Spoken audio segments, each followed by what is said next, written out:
All right, let's jump right in with something that might sound, well, a little crazy. We've all been taught that saving money in a bank is the smart, responsible thing to do. But what if I told you it might be one of the worst things you can do for your financial future? What if by saving, you're actually losing money every single day? Let's figure out why. Just look at this. Seriously, if you have 10 lakh taka sitting in a bank today, give it about 10 years, and what you can actually buy with it will shrink to maybe 5 or 6 lakh taka. Yeah, your bank statement will still say you have 10 lakh, but its real-world power, it's been cut almost in half. So the real question is, do you want your money to just slowly fade away, or do you want to put it to work? So, how is that even possible? I mean, the money is safe in the bank, right? How does it just lose its value? Well, it really boils down to three main reasons, and we're going to break them down right now. You have to understand this problem before we can even talk about the solutions. Okay, this slide right here breaks down the simple, kind of painful math that's working against you. Your bank might give you what, 4 to 6% interest on your savings. That sounds okay, but here's the catch. Inflation, which is just how fast the price of everything is going up, is running at 8% to 10%. So you're losing 2 to 4% of your money's value every single year. It's like a slow, silent leak in your financial boat. So, just to recap the problem here. Number one, you've got inflation, the silent thief, constantly eating away at your cash. Number two, the interest you get from the bank is just too low. It can't win the race against rising prices. And number three, let's be honest, when the money's just sitting there in your account, it's just so easy to spend it on things we don't really need.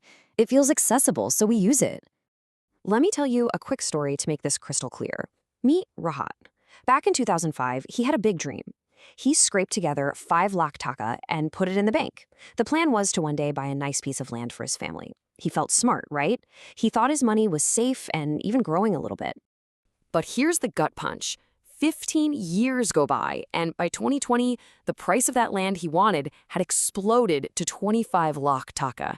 And his 5 lakh in the bank? Yeah, with interest, it had grown to about 10 lakh.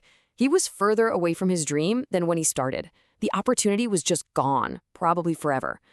That is the real danger of letting your money just sleep. You know, the legendary investor Warren Buffett said it perfectly. Cash that isn't put to work is guaranteed to lose value. Rahat's story is a textbook example. And that quote, that's our turning point. We're shifting from understanding the problem to finding the solution. It's time to start thinking like an investor. So here's the big idea, the huge mental shift we need to make. We have to stop seeing money as something to just sit on. We need to turn it into a 24-hour employee, an employee that works for you around the clock, building your wealth even when you're asleep. Okay, so how do we actually do that? How do we hire our money for the job? We're going to walk through 5 powerful ways to do exactly that. 5 assets that are so much better than just letting cash sit in a bank. All right, here's the game plan. Invest in yourself, build online assets, make smart investments, start a small business, and buy gold. Let's kick things off with what I think is the most powerful one on the list. Look, the absolute best investment you will ever make is in yourself.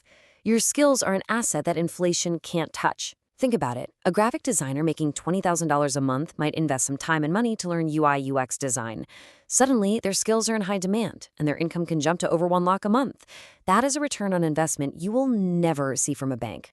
In the world we live in today, online assets are basically digital real estate. Let's say you take 1 lakh taka. You could put it in a bank and get maybe 5,000 or 6,000 taka back after an entire year. Or you could invest that same 1 lakh taka in a good camera, a microphone, and a computer to start a YouTube channel. That could build an entire career, a brand, a business. It's not even a fair fight, is it? Then, of course, you've got your more traditional investments, things like stocks, mutual funds, and bonds. Now, they do come with more risk than a savings account, for sure, but the key word here is productive. Instead of your money being idle, it's out there in the economy, funding companies, helping them grow, and giving you the chance to grow with them. Or, hey, maybe you're more of a hands-on person. You could start your own business. Let's talk about Shaman. He took a modest 50,000 taka. Instead of parking it in a bank, he decided to launch a small online t-shirt business. It's a simple idea, but you won't believe what happened next. Just look at this. It's insane. With that 50,000 taka investment, His business is now pulling in over 1 lakh taka in profit every single month. If he put that same 50,000 in the bank, he'd have earned around 3,000 taka for the entire year. The difference is staggering. It's a difference between creating real wealth and just watching your money stagnate. Now, if all that sounds a little too risky for you, don't worry, there's another classic option: gold. For thousands of years, gold has been seen as a safe place to store value. While cash is always losing its buying power to inflation, gold has a long track record of holding its value, acting like a financial shield for your wealth. Okay, hold on. Before you get all excited and pull every last taka out of your bank account, we need to talk about a super important first step. You absolutely should not invest every penny you have. You need to build a safety net first. This is what we call an emergency fund. And yes, this is money that you do keep in a regular, easy-to-access bank account. But this is not investment money. This is your life happens fund.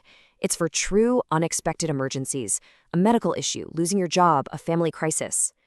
So here's your checklist to get this done right. The rule of thumb is to save up 3 to 6 months worth of your essential living expenses. This fund is your shield. It's what lets you invest with confidence. Only after this fund is fully stocked and secure should you even think about investing the money that's left over. All right, so we've covered a lot, right? We've seen why just saving in a bank isn't enough. We've looked at 5 powerful alternatives, and we've talked about building that all-important safety net first. So now the decision is all yours. How are you going to put your money to work? So I'm going to leave you with this one question. As you look at these options, investing in your skills, building an online asset, starting a business, smart investments, or gold, which one calls out to you? Which one feels right for you right now? What's that first step you're going to take to turn your money from a sleeping asset into your hardest working employee?